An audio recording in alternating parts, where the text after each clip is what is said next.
Goodness, that is a huge soapbox in mine. Yeah. Because So I think women me training, and sorry to interrupt you, but me training or coaching people, what I've noticed is a lot of women do not have a tendency to not want to lift heavy. They seem to want to lift lighter weights. And so what's your thoughts on that? Oh my goodness. So women are worried about being muscular and big and bulky is what no, that's the word. They don't want to be bulky. Right. Okay. So, but I think the new trend now is women that are fit, right? The new trend is like muscle. Muscle's the new trend for women right now. But I do have a lot of clients that tell me, "Oh, I don't want to look like you." Right. Which that offend you? In a way, not really, because I'm a different breed apparently. Right. But so I tell them, "You're not gonna look like me," and I say, "Because it takes a long time to look like me." You got to practice to look like this. You got to practice, and you do, right? Right. So I tell them, no, lifting heavy, you have to, first of all, you can't just go into a gym for the first time and pick up 200 pounds, right? Deadlift, you can't. I think I have, the good thing about social media is I recorded my journey when I first started CrossFit. And we can look that up? Yeah, you can look it up. How can we look that up? It would be under Melissa Boker on Facebook or Gym Mom. Spell that for the audience. Your last name. Oh, my last name. The last name, yes. Oh, goodness. Boecker. That's your previous married name. Yes. Let's see. I have videos of when I first started CrossFit, all of my things. I'm glad I did it because people can see my journey, where I started and where I am now. Yeah, that's great. And so I encourage everybody that's starting something to do some kind of journal like that, because we had talked about this before. You had actually a pretty big health setback, and that kind of created this fitness deal. So, and I remember a specific conversation where there were several people in the room, and you talked about it, and then you talked about really just going all out. So tell the audience about that. Okay, so when I was 20, I was 27, I believe, 27. I had a 2-year-old, 7-year-old, and I was in good shape. I was in college studying exercise physiology, exercise science, and I was training for a half marathon, and my kids were at home with my best friend. I got home that evening and decided to take a shower, and I ended up, long story short, I ended up having 2 strokes at age 27. My kids were small, and I was in college, and my husband at the time worked in the oil field, so he was gone for about 2 weeks at a time. And my little girl found me in the bathtub, blind, paralyzed, and I couldn't speak. And scared her. Thank goodness that she knew how to use an iPhone. Yeah. And called my best friend, and she came and got me. And I spent a week in the hospital, at a stroke hospital. They weren't going to let me out until they figured out what caused the stroke. Right. So it ended up, I had a hole in my heart, and it passed 2 blood clots to my brain and caused vision loss, and I have vision impairment. Yeah. I have no peripheral vision in my left eye, and I have a blind spot in my right eye, and I have a depth perception problem. So parking a car, oh man, yeah, that's fun. What's crazy about that? You could have been 27 years old and been, maybe in a nursing home as unable to take care of yourself. Right. Because I mean, believe it or not, I've seen it. I've seen that. Right. So the fact that you're not. Well, the reason why the doctors, I have a team of doctors. I have a neurologist, I have a cardiologist, and I have oh gosh, I have another ophthalmologist. I have 3 doctors that are on a team that take my case, because they said that the reason why I was able to recover so quickly during that is because I was so physically fit. So were you working out before that time? I wasn't lifting like I do now, of course. No.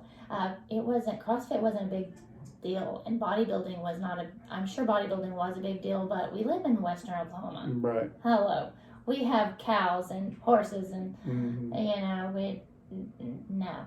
So I hadn't made it out to our area yet, but I had a gym, and I did get my personal training license and everything, but that's the reason what got me through. I recovered so quickly, and then I decided that I was going to raise my kids. Right. And I think that's the drive. I didn't want someone else raising my kids and my kids to have to take care of me. So I prayed, of course, lots of prayer. My family's into church, and so we prayed, and I got frustrated for a long time, and I went through a huge depression issue with that because I couldn't see, and I had to learn how to do things all over again. Right. Learn how to tie my shoe again with my right side.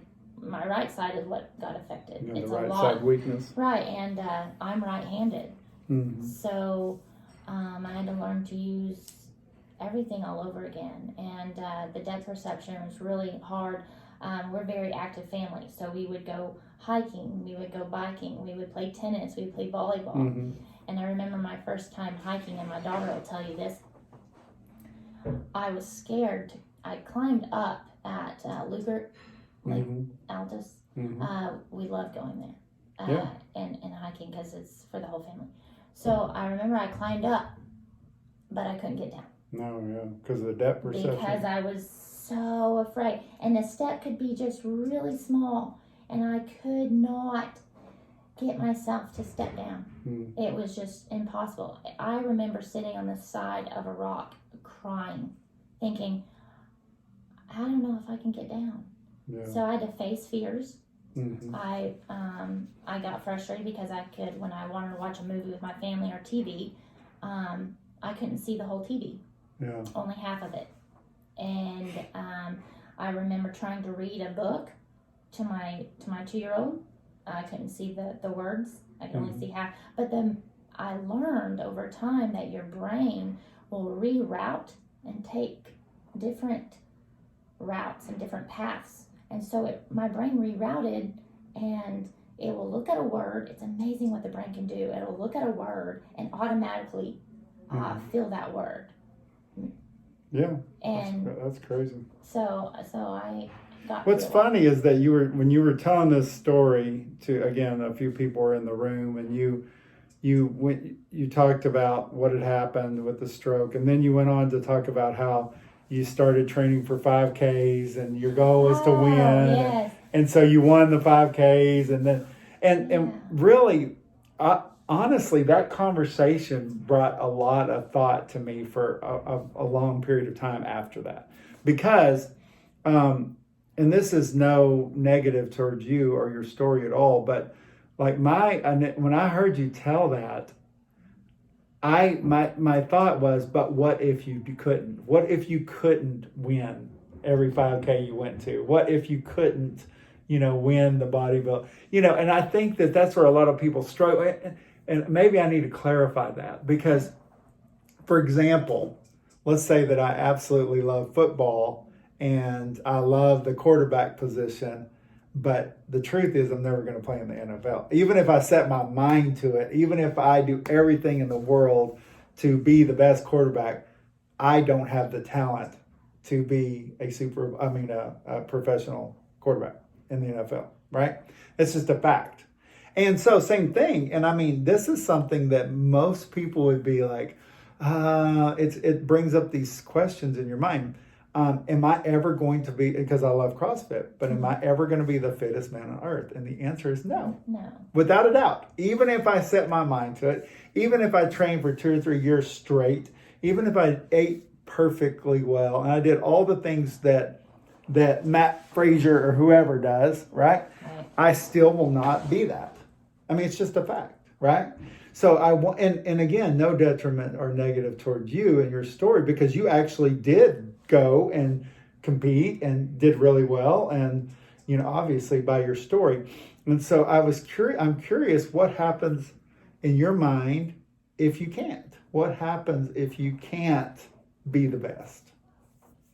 Well, there's always going to be someone better than me. Right.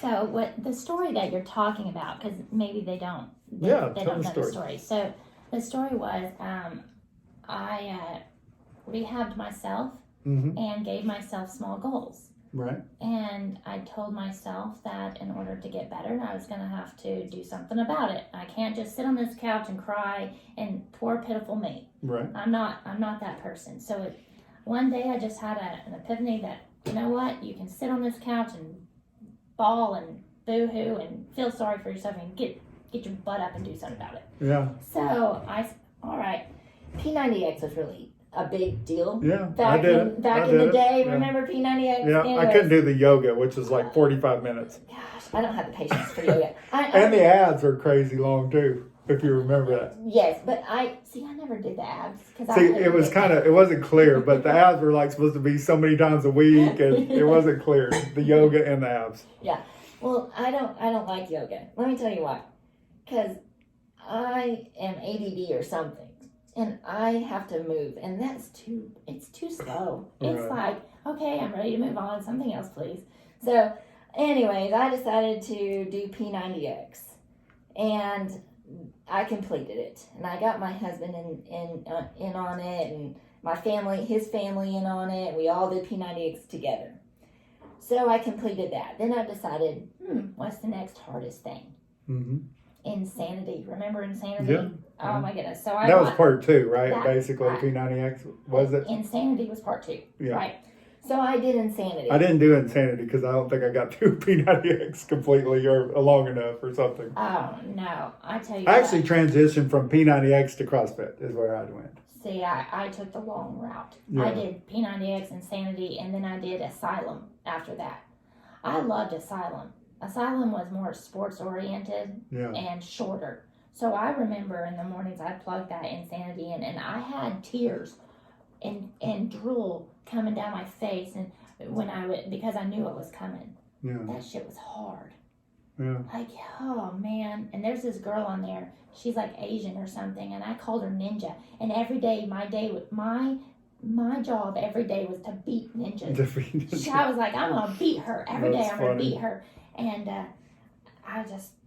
so then I decided, I started CrossFit and everything, and then I decided my goal was my mom likes to run. Mhm. My mom is I'm 37, my mom's 58. And she likes to run. She lives in the country. So she loves to do these little 5Ks. And I'm not putting anything out little. I mean, because there's 3 miles. Right. And so my mom wanted me to do these 5Ks with her every time there was one come up and that was close by. And my goal was, I was like, okay, Mom, yeah, I'll do it with you, but I'm just going to jog with you. Well, I didn't know that I have a competitive streak in me. I did not realize how competitive I was until after I started running with my mom. And my goal was every time I enter a race, I'm going to win. Yeah. I'm going to win. Well, I ended up winning and placing every single run. And then my goal was I'm going to run a half marathon. So I ran a half marathon. Well, then my next goal was, okay, well, I'm going to run obstacle course races. Mm-hmm. So ran obstacle course races. And then I told myself, well, I'm gonna try CrossFit. Well, I'm going to compete in CrossFit. Okay, well, I'm going to compete RX. Mm-hmm. And then my next goal was I'm going to be a CrossFit level 1 coach. Yeah. Did. And then, okay, well, I'm going to do a bodybuilding show. And I'm going to win. And I ended up proing in 6 months. Wow. That's great. Yeah. So a couple of questions. We're almost out of time, but the one question I have for you, I mean, what would you say to somebody who is like sitting on the couch, you may have mentioned it, that you're sitting on the couch and, you're at one point dealing with depression, that's listening to this and they're like, maybe they want to lose weight, or maybe they realize that they're not healthy as they want to be. I mean, what would your advice be to them? They just can't find that motivation and drive that you found. What would be your advice to them? You have to find the reason why. Mm-hmm. For you, as your kids? It was my kids. Yeah. Because I did not want them to take care of me. Right. I want to be able to take care of myself. And I want to be like the resident here that can walk laps around everybody, and she's like one of the oldest ones here. Yeah.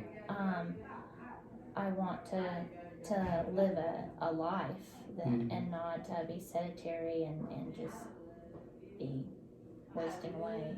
Yeah. You have to have a reason why.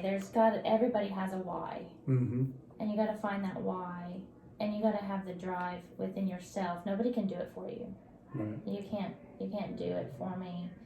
You got to want it, and it's how bad you want it. And I find that with the eating, and we may have to do another one on this, but bodybuilding shows are really tough on your eating, right? So yes, I want a cupcake, but that's satisfying now. Right. But I have to look past the now. I have to look the future, and what is my main goal, and why am I doing it, and what's it for? So, like right now, what scares you the most? Like, what are you afraid of?